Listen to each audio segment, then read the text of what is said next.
Mr. Speaker, once again I rise to speak from the well of the House of Representatives. And today, Mr. Speaker, I would call to our attention the fact that there is a time when we should put all politics aside. This is such an occasion, Mr. Speaker.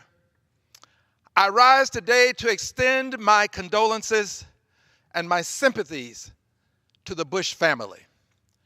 I rise today, Mr. Speaker, because I want the world to know that I have great respect for the family.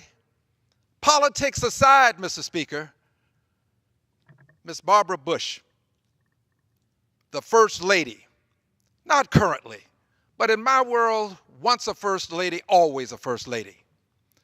I rise because this First Lady demonstrated something that this country can be proud of. She was a person who has left a legacy of respectability as it relates to being a First Lady of the United States of America. She respected herself. She had standards. She had principles. She had boundaries. There were certain things that she wouldn't do and would not allow to be done while she was in the White House. Respectability. She respected others, which engendered respect for her. I rise because she will be missed.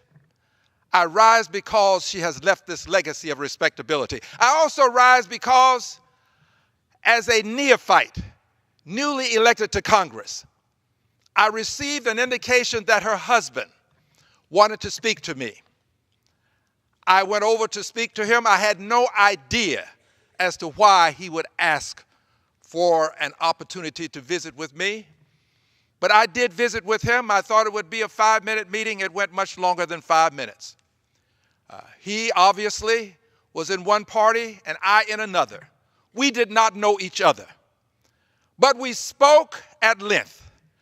And the thing that I remember as we were bringing our meeting to closure, I remember him calling to my attention that one of my greatest challenges in Congress would be to develop an agenda for myself. There are many people who will have agendas for you.